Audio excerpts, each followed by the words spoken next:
Hey everyone, welcome to Back Issue Banter. Today I want to talk with Tucker about Avengers Endgame. You may have heard of it. In fact, considering the movie made fucking $1.2 billion in a weekend, you've probably seen it. So I think it's just about Yeah. time that we do some spoiler thoughts on the movie. But first, Tucker, hit me real quick with your non-spoiler review. I want just like a sentence or two. Well, I've seen this movie two times already in the first 4 days of it being released. My first showing was not very great. The projector fucked up like three times. The crowd was loud at every possible moment, and it just kind of made the entire experience a little cringy. But I knew that if I saw it again, I would go back. I would understand the more emotional moments without everyone screaming their asses off, and this guy with a giant light up Infinity Gauntlet 2 rows in front of me, always sticking it up in the air. So I enjoyed it a lot more the second time, and I think the combination of the insane amounts of hype and from the pure reactions of the first time, mixed with the fact that I understood the emotional moments and appreciated the humor a little more the second time. Overall, I've really enjoyed it. I'm not exactly sure where it fits into my top ranking. I don't think it's in my top five MCU. If it is, it's number five. Um, but overall, it is a very, very good conclusion. It is basically a fan fiction, which is something we'll probably bring up later. The story is basically fan fiction, and it's just a lot of fun to watch, and I definitely want to see it again pretty soon. Yeah, so I've only seen it one time. I saw it Saturday. And I really, really enjoyed it. I think it's got some flaws. I think some of the characters were kind of underserved. I don't want to get into who's who because I don't want any spoilers here at the beginning. And I think that tonally, at least for me, the movie was a little bit all over the place. But I'm a jaded dumbass, and the other people in my theater were really, really loving it the whole time. So I think that's more of a me problem. But overall, I think this is one of the most well constructed and thoughtful Marvel movies that they've released in a long time. And I had just so much fun with it, and I really, really want to see it again. But those are basically my thoughts. Great movie. I don't know where I'd put it in my ranking either. I really need to think with it, sit on it for a little bit, and then put it in there. But it's definitely a top tier Marvel movie for me. But there's a quick non spoiler. Basically, the whole movie, anything worth talking about is a spoiler. So let's jump right into all of the fucking crazy stuff that happens in the movie. Tucker, where do you want to start? Well, first off, you got a good point. Is that this movie is so crammed with just things you don't expect. Basically, nothing was in the trailer, and almost every moment was something that I couldn't get up to pee because about 30 minutes in, I realized I had to sort of pee, but I held that shit for 2.5 hours, and I'm very proud of that because every moment I was like, oh, okay, they just said they're going to San Francisco or whatever. It's going to be nothing. Oh, okay, it's Bruce Banner has also become the Hulk at the same time. That's wacky. I didn't expect that. Now I have to sit and see where that goes. That ends. Oh, I guess we're gonna go see Fat Thor and Korg playing Fortnite. Oh, okay. Maybe I'll wait a little bit. Like they just kept throwing crap at me that I did not expect, and that's what made the movie so much fun for me, especially the first time. It loses that impact the second time. I mean, obviously that's not necessarily the movie's fault, but just because it was so much unexpected, so many unexpected moments. I agree. I personally would, if I had to go to the bathroom, but I don't because when I tell myself, let's go on a quick sidebar here for a second. I flew from New York to LAX, didn't go to the bathroom one time because it's all about your mental fortitude. If you say, you know what, I'm not going to the bathroom on the airplane, you'll be fine. If you say, you know what, I'm sitting here and I'm going to watch every frame of Endgame, not going to use the bathroom, I'll be fine. The only way my attention was distracted in my theater was because I was sitting in the back row because it was pretty full, and I was going with my friend. We wanted to get seats next to each other, like in the middle. And there's this fucking kid who couldn't have been older than like 12, and he's standing against the wall. And I figured he was, waiting for somebody or just kind of chilling for a second, then he was going to sit down when the movie started. For the whole movie, he alternated between standing and kneeling, even though there were many open seats. So I don't know what the fuck he was doing, and he had me a little bit on edge. But other than that, I was totally paying attention to the movie, including all of the fucking bizarre twists and turns in this movie. And you mentioned a couple that I want to hit on, but I want to hit on first the opening of the movie, which was kind of wild. Killing Thanos, like, off the bat, Yeah, oh boy. that is in definitely the top three shocker moments of this movie. It was just brutal. First, they cut off his arm, just like bam. It's like, oh, okay, wow, that's really painful. Like he's already kind of crippled. He's living like Shrek and like farming on this sad little planet in a hut, just making himself some fucking beef stew, and then you just come in and you chop off his arm, half his body's burned. Oh, okay, we're gonna talk to him for a little bit. He's gonna be kind of sad and reflective, and then oh, okay, well there goes his head. So now what do we? The Farmer That was Thanos is, I think, an avenue we could have seen some more of. Like, what was he growing?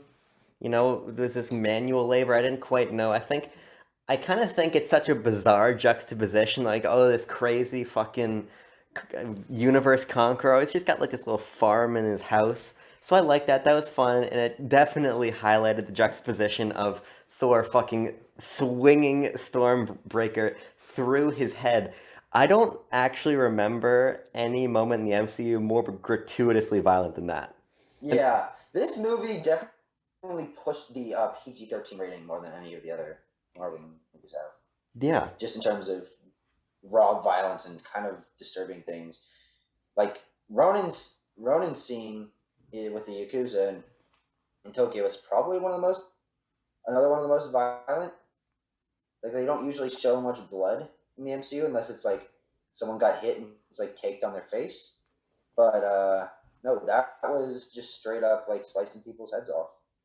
and I like that. I like that little grittier edge. Maybe it's the latent DC fanboy that's in me somewhere, but I like a little bit of a harder edge on my characters, which is probably why my biggest issue with the film is Fat Thor. How do you feel about him? Mm. You like him, right? I thought it was interesting. I'm excited to see where they go with him. I think that the juxtaposition between how much he matured in Ragnarok and Infinity War, how much he matured there, and then how much his constant loss, because he's basically been on a losing streak since, well, even since Age of Ultron, I guess. And so he's been losing, and now he's just basically depressed. And I think that was a pretty interesting juxtaposition and made his character arc a little more interesting. But also, I think that it's going to be really interesting to see more of him because I hope he's in Guardians 3. That would make a really great dynamic. Obviously, him and Star-Lord, that was teased in Infinity War, brought back at the end of this. But then the final thing is that made the scene with him and his mom so much more impactful because it shows he has changed. If she had seen him at his peak from Ragnarok, that would have been a completely different scene from how emotional it was after he had already gone downhill and had to use his confrontation with his mother, which wasn't supposed to happen, and his sudden test of worthiness to sort of bring himself back up. And he honestly didn't look too bad when he did dual wielding Mjolnir and Stormbreaker. His beard kind of braided itself. I didn't like that, Did he but he get looked pretty buff, cool by the under his way? armor with his. Hmm? In that scene, did he get cut? Like, he looked muscular again.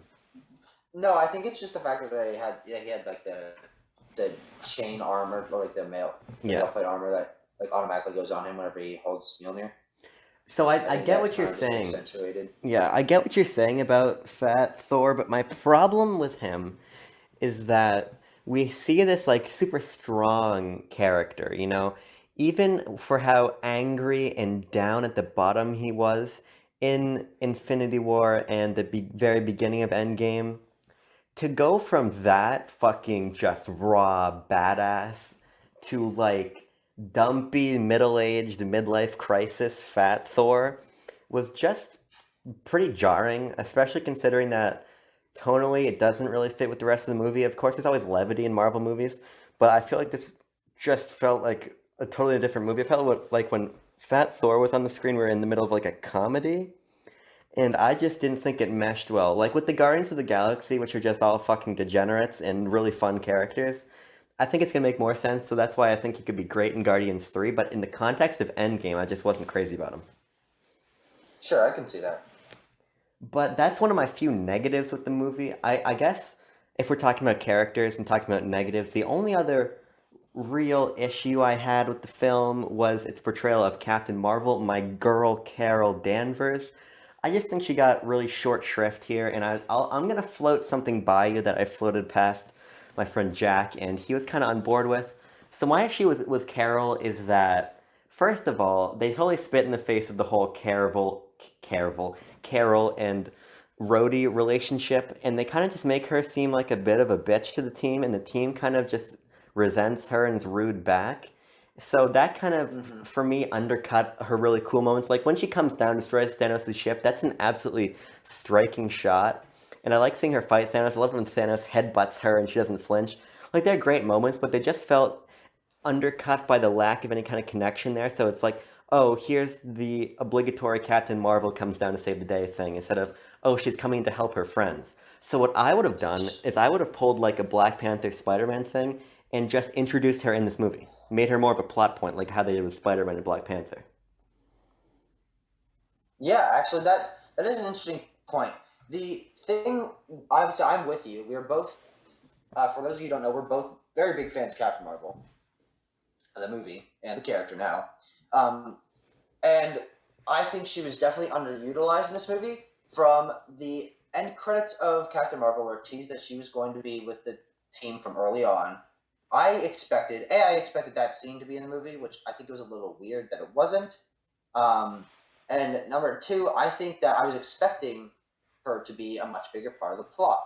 Um, what they did is have her show up, have her know that the team exists, and help them for a second. But she's still cocky. She's still leading herself rather than working with the team.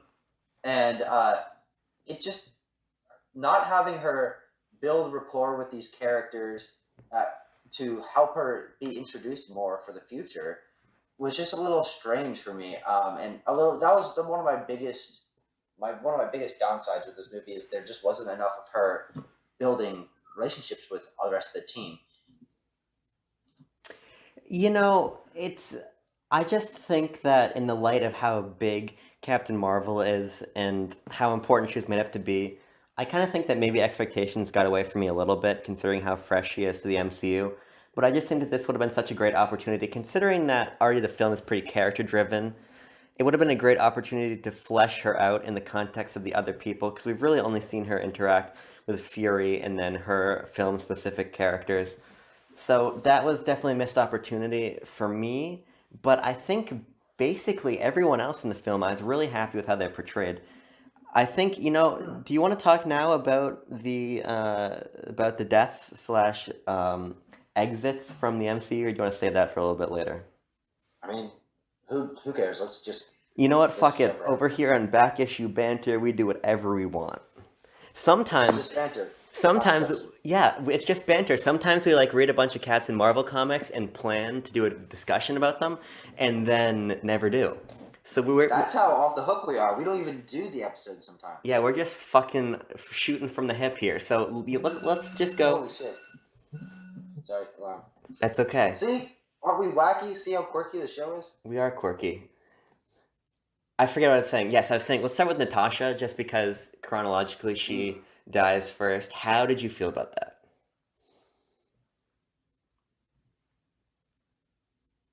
The Discord crashers is a purposeful pregnant pause. Something's gone wrong.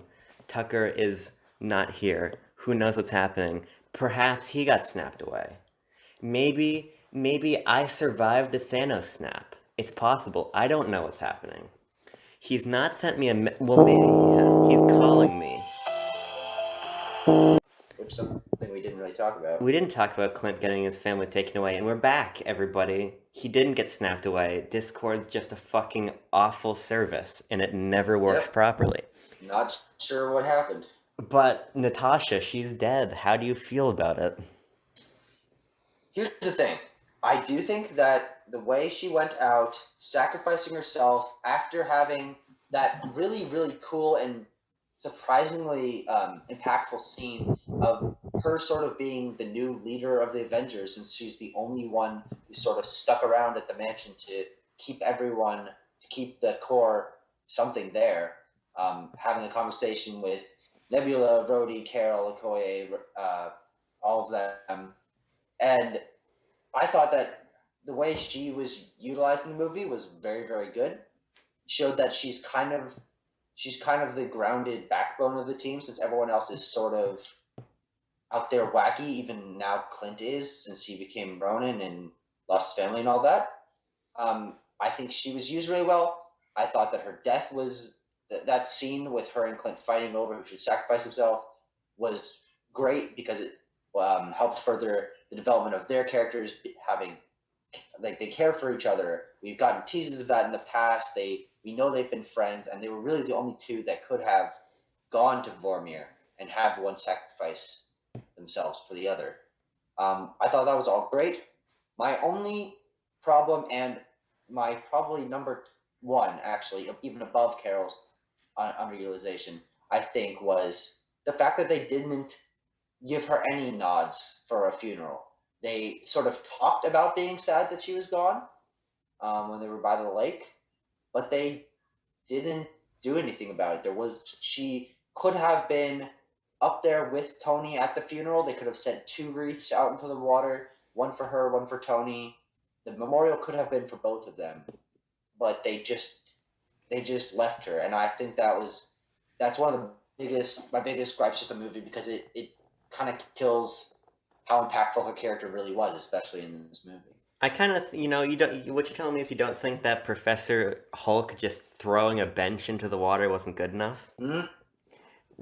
We got that. We got that touching moment where Hulk just like throws a bench into the water. That wasn't a good enough send Yeah, off. that was her funeral. Yeah, that's all she needed. But here's my thing: as someone who is staunchly fighting against Marvel's SJW diversity propaganda, the more female characters we kill off, the better. But in all seriousness, no. I am I am pleased with how she went out because I've always liked Scarlett Johansson's portrayal of Black Widow. I always thought that she was interesting, but I never really felt that she fit outside of Winter Soldier. I feel like, Sure. unfortunately, it was a situation where we had this really great character who just was in situations that she was not equipped for. And so, like, in the context of a Winter Soldier, where it's a more grounded story, I think that works really well. But when you get to something like Endgame, she definitely feels a little bit useless. So the fact that we're able to see the more human side of her take over with her running the Avengers or with her sacrificing herself to save Clint so we can see his family again, I thought was really touching and a nice way to send her off because she was feeling less and less important, I think, as the saga went on.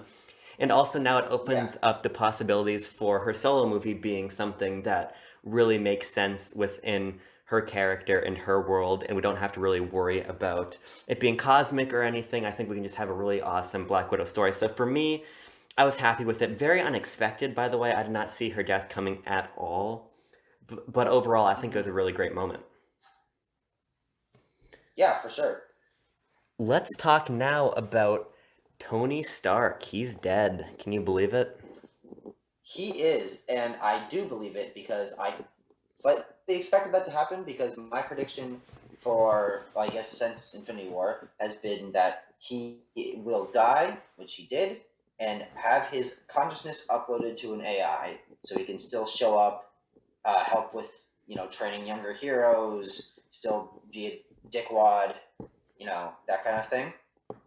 Especially if they decide to do an Ironheart movie, I think that is another great way to keep his character around because in the comics that she's in, his AI is like her Jarvis. He's in her suit. He's helping her, teaching her how to be a superhero, what to do in certain situations because obviously he has a lot more experience. And I think that would actually make for a really interesting introduction to Riri's character and having him come back for a little bit. But overall, I think that is the way he went out, the way he was involved in the movie. I think it's Robert Downey Jr.'s one of his best performances emotionally, maybe not comedy wise. but that's not what this movie was about. Um, because especially even with the part where came back to Earth and hadn't eaten in 22 days, and that was terrifying. How thin he was, and then he fell on the ground. He basically had a heart attack from just the stress and being so tired, and that whole thing with Pepper saying you can rest now after having teased that line multiple times throughout the movie, and even in Iron Man 3, where basically the whole point is that because of his stress about being Iron Man, he can't rest. He has to keep going. That being the end, and Pepper being the last one to talk to him, I think that whole thing was just a really great end for the character. Yeah, I think sidebar, this is why we're excellent co-hosts for this show because I was going to ask you your opinions on him turning himself into AI. Because do you really think that Tony Stark would record a "if I die" message but not also build himself a general like AI like existence? Oh, I think it's so exactly. smart in such an That easy hologram way. self is definitely more than just that. That was Yes. a tease. Absolutely, it was a tease. But in terms of his actual death, I think that Endgame did a phenomenal job showing that Tony Stark is a dick, but he's a dick because he cares so deeply and intrinsically about everybody else. He really put the weight of this thing on his shoulders. And even though I think it's a little bit corny that, oh, he sat down at his in his living room and he figured out time travel, for as corny as that was, I think Sure. the way he moved through the plot, really putting everything he cared about second to try to save everybody else was really powerful, and the death scene was just fantastic. I mean, first having Peter hug him and then the scene with Pepper, it was all just really well done. No, having him hug Peter. Yes, even that before. Yes. That was the real moment. Was It's callback to the fact that he really appreciates Peter, even though he hasn't really told him that. But that one time when they were in the car together and Peter went for the hug and Tony basically just said no, and now he was the one initiating it. Really shows how much that he's in, not exactly grown as a character, because we knew that he really did care. He just kind of didn't want to show it, but show how much he. Well, I guess yeah, has changed as a character, or has changed emotionally, because he was willing to risk his own life. Obviously, he did, but risk the lives of everyone else for his family, for the people that he'd spent the last 5 years with, instead of the Avengers, who had been his backbone for all that time before. I Yeah, just think the whole thing was just impressive. yeah, absolutely. I think I don't really have much more to say than that because I just think that they handled it so well. Cap, how do you feel about the end of Cap? Because here's my thing about it. I got into a knockdown, drag out argument with my friend about how Cap gets back to the present timeline. And where I come down on it is, frankly, I don't know if I need to know. What I really liked about the end and how Cap goes out is Cap has done so much for everyone else.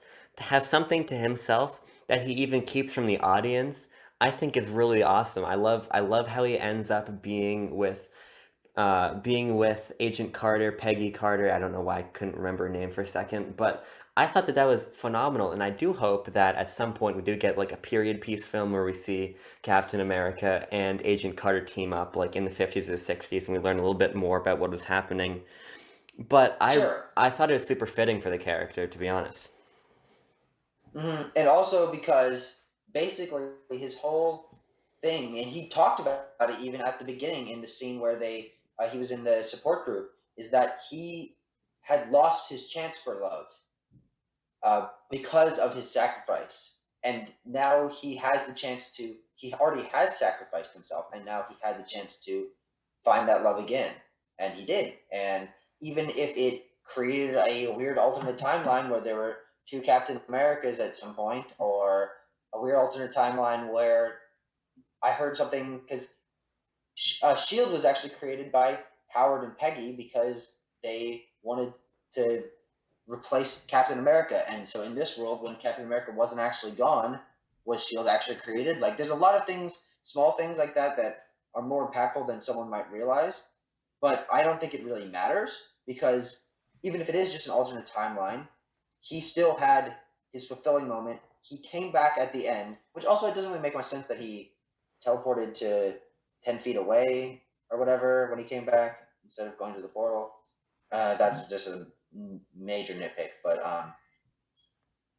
I think that him sort of making the joke that, or not a joke, but like having a chuckle to himself that he knows something that the rest of the world doesn't because he's been so self-sacrificing and open, and everyone knows almost everything about him. Is just a nice bow to put on the end of the character's arc. Absolutely. Also, Also, America's ass. America's ass, yes. America's flat ass, but it's America's ass, and that's what's important. Um, Here's the thing. Captain Marvel, I'm losing my goddamn mind. Agent Carter is a phenomenal show. And if there is even an outside chance that we get a Disney Plus reboot of I fucking did it again, of Agent Carter with Captain America in this alternate timeline, I will melt down. I will have a meltdown. So that would be phenomenal. I think what's more likely yeah, is a one shot. that'd be great. Anything. Just give me more. Just give me more Agent Carter. That show deserved far more than it Where got. do you watch that show? Because I would be interested in seeing it. I'm not seeing I watched it on Amazon Prime. I don't know where else you can find it, but that's just where I get all my shit. I'll do some research. Yes, it's very good. Somehow it only got 2 seasons, but Agents of S.H.I.E.L.D., which for a long time I loved before it degenerated into some kind of sci-fi mess, has 3 times as many seasons, and I just don't appreciate that at all. But you know what? It is what it is. I like that this door is open. By the way, and speaking of open doors, I don't have much to say about it, but the way that they set up the Loki Disney Plus show, very clever. And I think that very offhanded, and something that can be, for people who didn't notice or forgot, they can easily be like, re-show that scene when for like the first scene of the Loki show, and people be like, oh yeah, that did happen. And that's just a great way to, the little ways that they repeated scenes and things like that made everything more connected, I think works really well in this movie, and that connecting again back to a new kind of TV show, I think will work really well. absolutely. And that kind of speaks to one thing I really loved about the movie as a humongous fucking dweeb and someone who's seen all of the MCU movies several times was I loved the time heist. I thought it was so much fun going back and seeing these iconic scenes in new ways and seeing just crazy interactions like Tony and Howard talking. But my favorite easily was opening the elevator and Cap going in and whispering "Hail Hydra" and taking Loki's scepter. That was so fantastic. fucking Another cool. one of those moments, and one of the reasons that this and Captain America: The First Avenger are two of my favorite, definitely my favorite portrayals of Steve Rogers. I don't think he's super interesting in the other Avengers movies. He's definitely not in Infinity War. I'm not a huge fan of Winter Soldier, and I think he was okay in Civil War. But this, giving him more personality, with showing that he's gone past being just the American soldier boy, and I just said soldier boy at that. I feel like an idiot. Or just being sort of distrustful in Winter Soldier and Civil War. He's come past both of those, and now he's a combination of the two. He recognizes what it is to respect people and have faith in his country and his teammates, but he also recognizes that he needs to sort of be more loose with the rules. So saying "Hail Hydra" or using the Loki scepter to wipe the memory of his past self, or even just fighting his past self and saying, "Oh yeah, I know, I can do this all day." Like, he's grown past that character that he once was, and I think that's why I liked him so much in this movie. And he was kind of a surprising highlight for me in this movie. Yeah, and like the swearing, like the subtle things they did with him Exactly, to advance his character. I will say though, I do like the Metal Gear Solid look he had in Infinity War a little bit more. I like the dark suit, I like the beard, I like the hair. So now he's a little bit more clean shaven. He looks like kind of like a Boy Scout again. Not crazy about it, but I really was surprisingly engaged by his depiction here when typically I'm not all that much. So that was nice to see. And when he took Mjolnir and his shield, and he was whipping them at Thanos and bouncing them off of each other. I thought I was gonna have a heart attack 'cause that was fantastic. That is definitely the most, aside from the funeral and Tony's death, that was definitely the most impactful and surprising part of the movie. And I think I've had multiple arguments with my friends already about this. I think that it makes perfect sense that Cap is worthy to take it. He took Mjolnir with him back in time, by the way. I don't know if you noticed that, but I think what he did there is return it to his timeline with Dark World. Yeah. Because that Thor would now have had a hammer at that point, which would be not very good.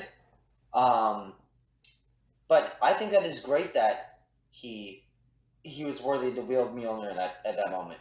I think that it makes sense because of how it was teased in Age of Ultron. That's one of my favorite parts about this movie is the fact that they weren't afraid to take small moments, small throwaway moments, like him saying language, like him budging Mjolnir in Age of Ultron, and turn them into real character moments that just show you, if you pay attention, you will appreciate these characters a lot more because they have been thinking about these characters and their personality changes and how they've developed over the years. Even the small things matter. Yeah, I really, really appreciated the subtlety that the Russo brothers had in the filmmaking this time. Even quieter moments like him grabbing Mjolnir is awesome, but the one of the quieter moments that I love in the film is just showing the mental fortitude of Cap when he's on the ground after he's been cut by Thanos and his shield is broken. You see him look at his forearm and tighten the shield to like give himself a tourniquet under this deep gash, and he stands back up to keep fighting before the portals even open behind him. Like the way that the Russo brothers included these little bits of characterization, either through callbacks or through subtle shots, really I think elevated this movie, and I really like how it integrated so much from the MCU's past. I really feel like this is the clearest example of why the cinematic universe format is so phenomenal. And here's my mind Sure, works. and Yes. yeah, Well, I was gonna just say my mind works in bizarre ways. So this analog will probably not make sense to you, and it might make sense to two people in the audience. But this movie reminded me a lot of the song "Goodbye" off of Billie Eilish's "When We All Fall Asleep, Where Do We Go" album, because it sampled little things from before and pulled them together to finish off the saga in a really cohesive and rewarding way for fans who've stuck by the MCU since 2008. So I just really thought it was tastefully done. for sure.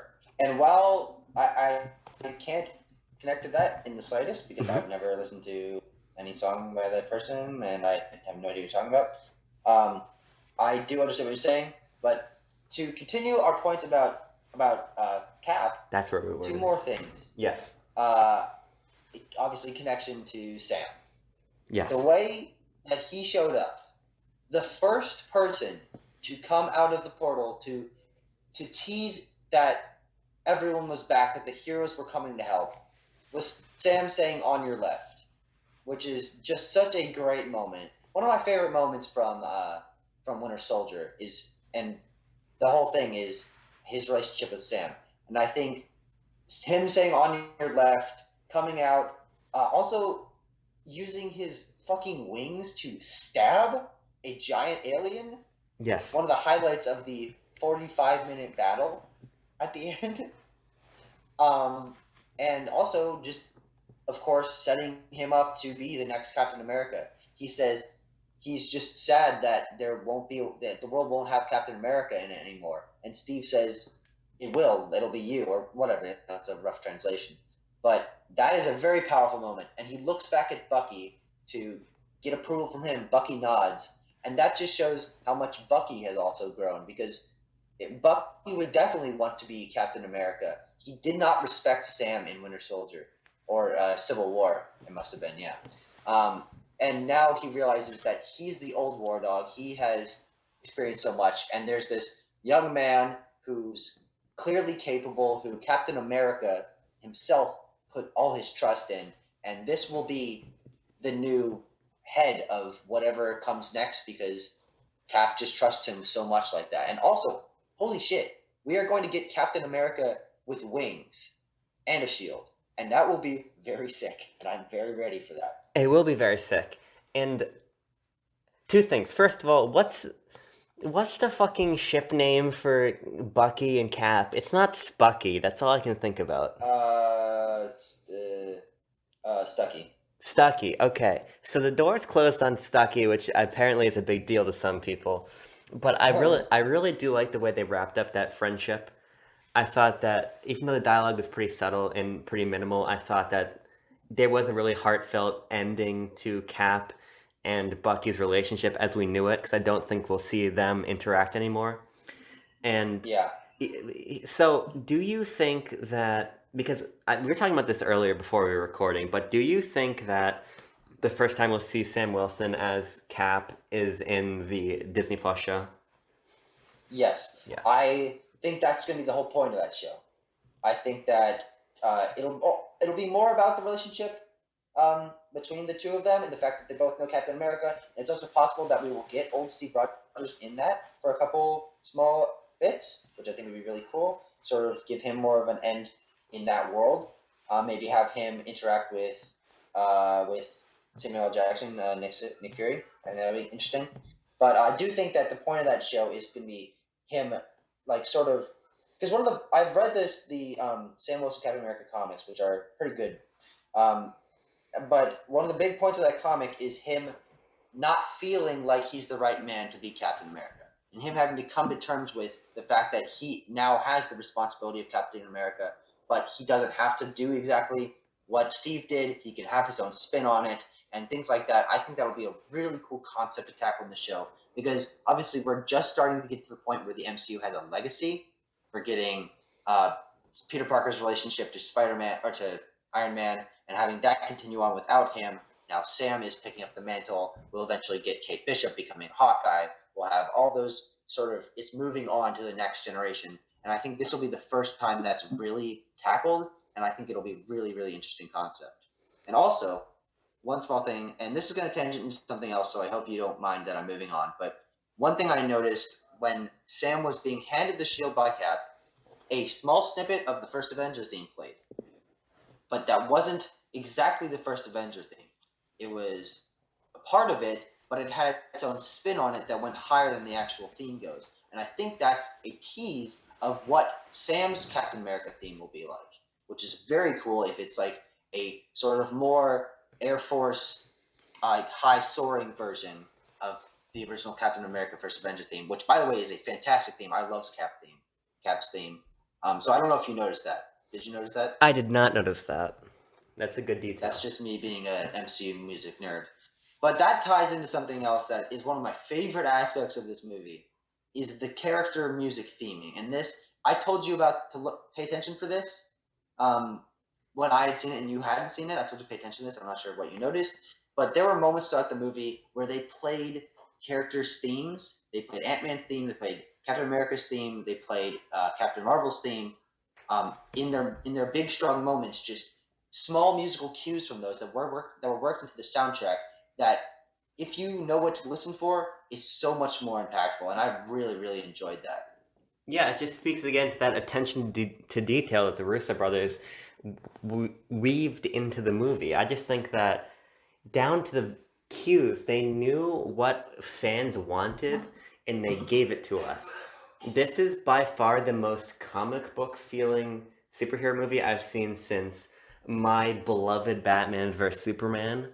I loved how it operates on a level that's clearly intended to punch above the people that go to Marvel movies and enjoy them but don't really fall in love with the MCU and the characters the way For that sure, yeah.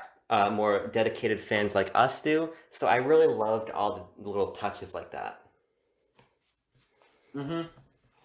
And one thing that I have kind of become obsessed with since seeing the movie is they gave the MCU something it sorely needed, which is incredible, more nuanced themes, more nuanced, recognizable musical themes. The song Portals, which is a combination of the original Avengers theme with a bunch of other music, and also the song the new hero or something like that. What's it? I can't remember what it's called, but it's the song that playing first when Tony is drifting off as he's sort of starving to death in space. But then also it's the theme that plays as his funeral is going. And that is an incredible theme that they tied to Tony's character that is more subtle and not as flashy as the other recognizable MCU themes. And that's something that obviously I said the MCU really needed is a diversity of themes, and I think it works really well because Iron Man has had multiple themes in the past. The Iron Man 3 main theme is one of my favorite MCU songs and one of my favorite movie soundtrack songs. But giving him a more understated theme to play at his more emotional moments that are not about triumph, but about his personality, his passion, and his defeat eventually, I think was really important for his character and important to the tone of this movie. And I really enjoyed it. I mean, that song in particular, I've listened to multiple times since I watched the movie, and it gets me every time because I can replay the funeral scene in my head as it's going, and that's really impressive that they can do that with just the musical cues. Yeah, for sure.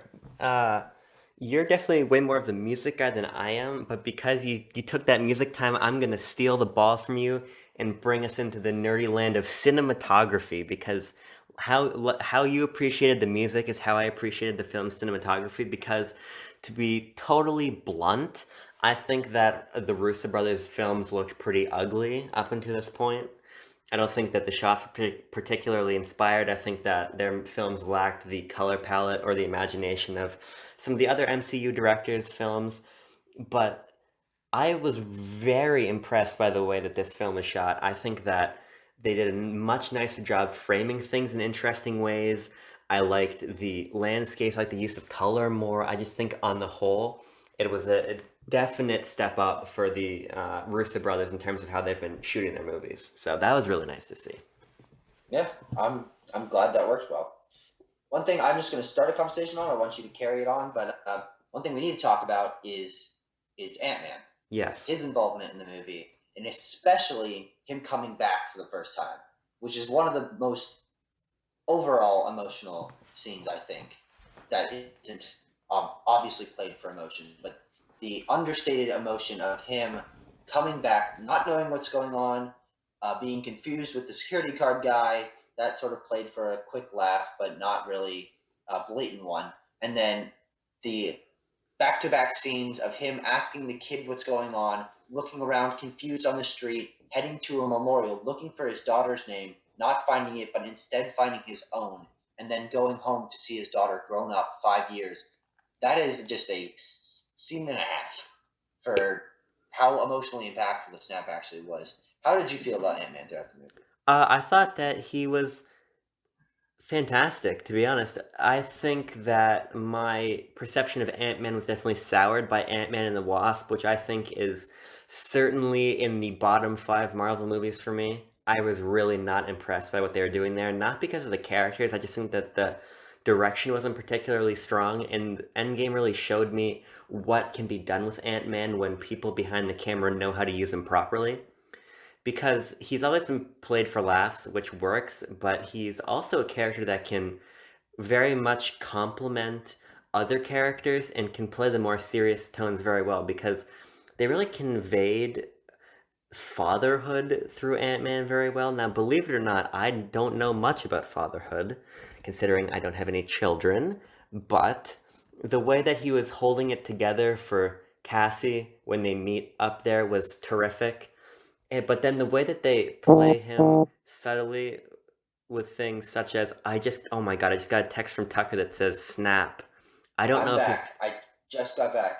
That's awesome. I just said that I just got a text from you called snap.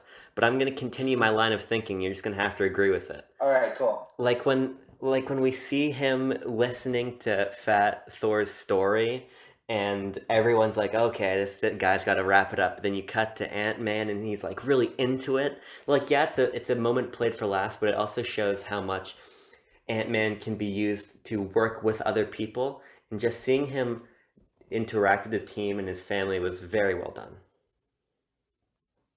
Yeah, he is definitely a character that works best with others to play off of. Him originally in Civil War, that moment where he doesn't know how to interact with the other heroes. He's like, "Oh wow, it's Captain America! Oh, I know you. You're great."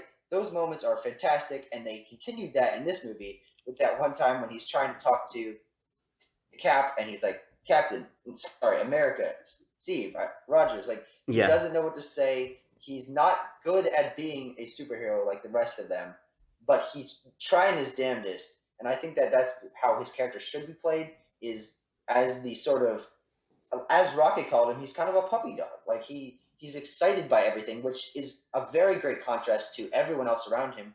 Has so much more experience, who's jaded by all the things they've been through, and who doesn't see the charm and excitement in being a superhero anymore that they originally did. And it's sort of that nice juxtaposition, which I think this, as we said before, this movie is great with its juxtaposition, and I I really liked how he interacted.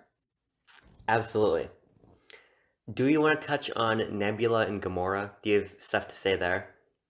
Nebula and who? And Gamora?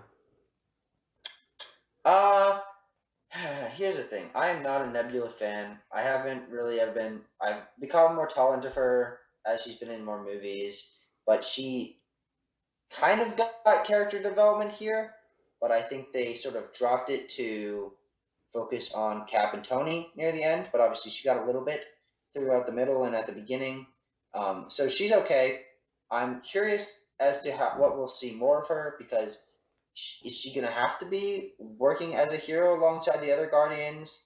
Uh, how like I'm not sure what they're gonna do with her, but I think she was pretty good in this movie. She was way more involved than I thought she would be. She was definitely the most involved that wasn't an original Avenger, I think, Yeah, I think which is surprising. she was fun as a plot device. I really thought the way she was used in the plot was incredibly smart. I gotta say, I still don't connect with her on any kind of emotional level just because I don't think she's been given the opportunity to really be fleshed out in that way. I think we saw a glimpse of that with the table football scene at the beginning. I thought that was really nice. And if we get more Yeah, moments like that with her, I think she could grow on me. But she, for me, definitely felt more like a plot device than the true character just because I feel like we've never gotten to really know Nebula outside of, oh, I want to go kill somebody, you know? exactly. That's my problem with Nebula. Is even though we do know her backstory of her relationship with Gamora and Thanos, and how she was, you know, broken down into parts every time she lost, and that's what fuels her rage and passion to be the best that she can. That's all we know about her. We don't know her motivations aside from that. And although she's changed, we don't really know how, like, because we don't have anything of her outside of her actions with interactions with her characters, which I think is a little bit unfortunate. But I'm interested to see more of her. I'm okay with her in this. Yeah, I like one thing. Well, you know, it is sad to see such mainstays fade away from the MCU. I really like that we're gonna have more space now to deal with these smaller faces. Not only Nebula, but the other one that stood out to me was Valkyrie. Now that she's in charge of New Asgard, I'm really hoping that we see more of her. I doubt she's gonna get her own movie, but if we get to see more of Valkyrie in just other team Mm-hmm. up films, I think that'd be awesome. I really loved the scene when Peter has got the gauntlet and he's getting overwhelmed, so he shoots the web onto Mjolnir, and then Valkyrie grabs him and she's on her Pegasus. I just think she's such a visually stunning character and she's got such a great personality, as we've seen in the other films, that I really hope we get to learn more about her, you know, in in For the sure. new movies. And it's great to have characters like her have small moments to show that she's more a part of the MCU and not just a one-off side character in Ragnarok. Same with Korg and Meek. I hope they stay around, because it's those side characters becoming more main focuses that I think is what's really going to be the highlight and focus of the MCU in the future. We now have three Avengers that have kids. Those kids are have been in the well, Cassie's been in the MCU for already 5 years, or how long ever long it's been since the first Ant-Man movie. Not that long, but whatever. She's been around. She will be around, and eventually, I think she'll become her own superhero. And that's something we never got with the original cast, and even people like Black Panther or Ant-Man. We never had, we never had them show up before because obviously we couldn't. And now we'll have so much more to work with these characters, like Valkyrie, like Stature, Cassie Lang. Even if Morgan becomes a bigger character in the future, which I think she might, these characters that have already been around, that have moments that we've already experienced with them, it's going to make it so much easier to develop them instead of having to introduce them from scratch, which the MCU's done fine with so far. But I think that the evolving and continuing storytelling of the MCU works so much better for these new characters, and it's just going to be so much fun to see where it goes. And that, I think, is what we should. How much more do you think you have to say? Do you have any more points you'd like to touch on? I think we've just about covered it. Okay, so final point. I'm just going to say something, and then you can put in your 2 cents. Is what do you think the MCU is going to do from here on out? I've already put in I've already talked to you about where I think it's going, which is basically only based on leaks and what's going on. But because you're not as versed in that, I'd like to hear where you expect or where you hope the MCU goes with its characters and storytelling, what it's set up with Endgame, because Endgame was very great at setting up new things for them to tackle, new places, changes to characters, making sure everything was different from the way it started, and just starting on a new path. Yeah, okay, so I'm gonna do this is all very selfish stuff. I want my big overarching prediction I've told you about, but I think I've got some more basis for it now, which I'll touch on in a second. But I would really love to see the next Captain Marvel movie or the next uh, Guardians of the Galaxy film be a crossover with Captain Marvel and the Guardians because I love their dynamics in the comics, and I think that that is a natural progression of the more cosmic aspects of the MCU. And we could also then, with so many familiar faces on screen, start to introduce more of Carol's friends that she meets. We can get Alpha Flight in there. We can get some really cool stuff. So I think expanding cosmically is a good idea. One of the things I'm trying to remember, and one of the reasons I think it's so fun to discuss the MCU, is because while so much of it is creatively driven, there's also that business side. So I think we got to remember that they're going to want to keep the mainstream people around, and I'm not personally particularly confident that characters like Sam Wilson or these newer Avengers that people are less familiar with can pull the same weight that a Cap or a Tony can. You know, they can for me and they can for you, but for the general person, I don't know. So my big conspiracy theory is that we are on our way to House of M, and we're going to get because we've seen Feige tackle these humongous Marvel stories and very much pared down or very much reworked for film ways, whether that's Civil War or the Infinity Saga, right? So I think, and I could be totally wrong, but now that they own the X-Men, I think we're going to see the X-Men in some capacity come in because clearly Wanda is gaining importance. Not only was she badass in Endgame, but she's got WandaVision coming out. So if we start to set her up as being kind of powerful and we do a really truncated and film-friendly version of House of M that introduces like Wolverine, someone that the mainstream can really latch on to, I think that would be really powerful and I'd be excited about that. But for me, I just want to see Spider-Man, maybe some of his, his rogues and his allies get put into play, and I want to see more Captain Marvel, and I want to see her mess around with the Guardians. So that's kind of where I'm looking. Sure. I mean, that all sounds pretty great. I'd definitely be happy with all that. There we When it go. comes to me, Yeah. I'm not very into X Men characters. The only one I really like is Laura Kinney, X-23, Hmm. which I hope they eventually do. Although I want them to set up Logan before they do her. I don't want her to be the only Wolverine that we have. But I I think that they start with a small bit, like you were saying, something a little bit more subtle that isn't a full-on X-Men movie or X-Men team. I think they introduce it more slowly because it's going to be such a big thing to tackle over the next 10 years, probably. I think that they also should focus on the. If they're doing more cosmic, they need Fantastic Four. They are Marvel's first family, not in the movies. That's kind of the Guardians now, but they would have a much. They would have a very big impact on the cosmic side, and they're the connection between cosmic and Earthbound because they're from Earth, but they go on all these crazy adventures, and because in the comics at least, and hopefully in the movies, the Fantastic Four have so much connections to other characters. Um, Ben Grimm is a sort of a mentor to Moon Girl. Spider Man and Human Torch have a great friendship.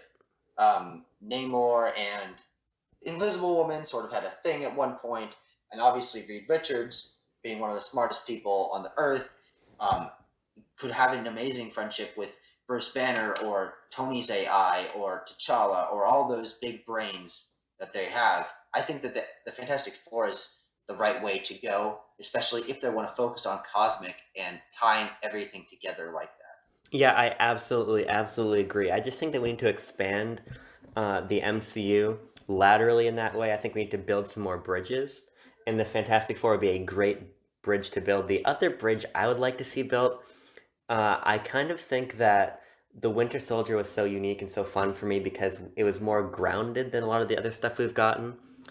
And so I would love to see Daredevil come into the MCU proper, because I think that that super grounded New York, uh, basically Batman analog character, would fit a hole in the MCU that I don't think is filled right now, and would bring a nice dynamic to the MCU, I think.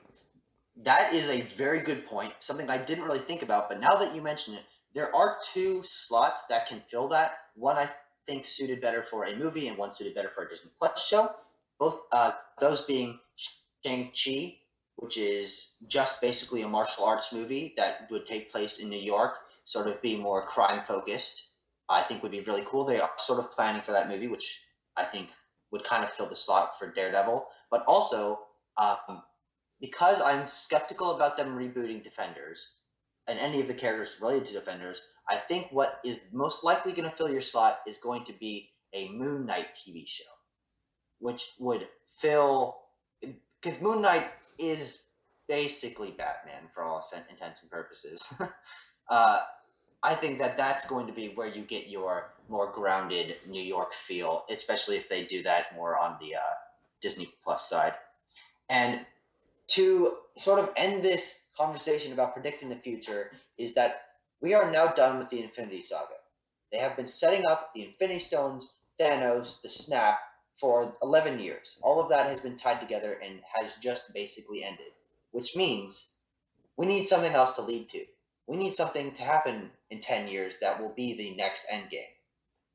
I'm not sure where they go with that. There are a few choices, such as they could go with Galactus. They could go with Doctor Doom. They could go with, if they want to create Magneto and have the Brotherhood of Evil Mutants sort of be a bigger thing than it is in the comics. They need somewhere to go. And where do you think that's going to be? Because no end credits for Endgame. So Far From Home is going to be our first hint at what really is coming in the future. Yeah, so I think that entirely depends on how we feel about getting X-Men in the MCU. If that's a priority for Feige, I could see us building towards something with Magneto, maybe even a road stop, a pit stop being like Avengers versus X-Men or something. I think that personally X-Men is the next frontier to tackle, but I think Doctor Doom is also a super compelling option, but I don't think we know exactly enough to predict where we're going to go on the large scale, considering we just have very few teasers about that. We know kind of imminently what could happen, but I think we're just just throwing stuff out there. Yeah, sure. So I don't know.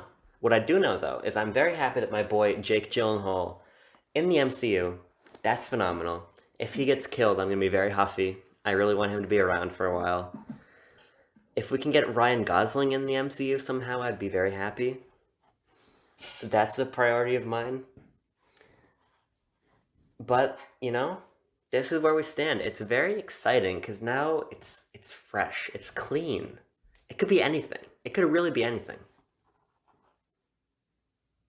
That's what I think. After this discussion, I'm definitely more appreciative of Endgame than I was. I think discussing how much I enjoyed a lot of things in it, and even though I do have negatives, realizing that they're not as important to the overall feeling of this movie, I'm a lot more excited for the future because we don't know what's coming next. This is the first time in the MCU we don't know where it's going, and that is something that will cause insane amounts of speculation on my part, and we'll probably have many more conversations about it.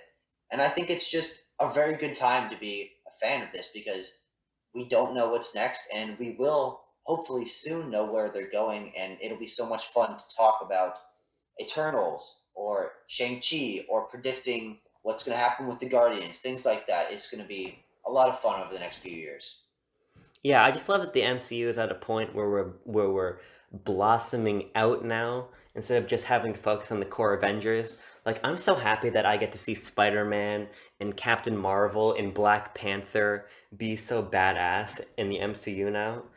I love Cap, I love Tony, I love the core Avengers, but entering this new era of these less conventional characters, I think is so exciting, and I'm just stoked for Far From Home to see, what we're looking at in the future. Yeah, same with me.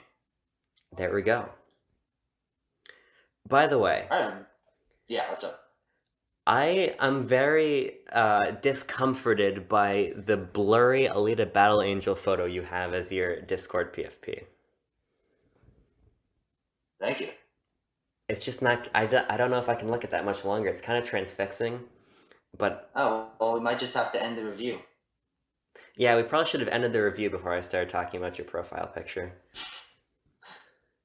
Well, this is Back Issue Banter, and we do what we want. And that's going to be our outro from now on. So thank you for listening, guys. I hope you tune in next time, which who knows what the hell we'll talk about. But I think we can probably predict that there will be something pretty soon. Something will happen. That's true. We're going to be done with school soon, so we're going to record a lot, probably. Back Issue Banter has a Twitter. I think the tag. I think the tag is at Banter Issue, but I bet if you search Back Issue Banter, you could possibly find it. And maybe even by the time you find that Twitter, I will have made a Twitter banner for it. If not, you could go over to at Penguins with Capes, PNGUINSWIT Capes, to see more tweets from me, or go over to at. Here's a good question. I don't know. Do you pronounce the T in your name? Is it Zerky or Tzerky? It's kind of a mixture of the two. It's just Zerky. Like it's a short. It doesn't really matter too much, but the link to my Twitter will be in the description. TZURKI on Twitter. I don't tweet much now, but I would like to in the future, and hopefully this turns into a bigger thing. So your name's like Zadziki. It can, however you want it to be. Well, Tzatziki is like this, like yogurt and cucumber dip. Oh, tzatziki, yeah. Yeah, that's good stuff. Yeah, that is pretty good. All right, I think we should probably end this. All right, bye. Bye.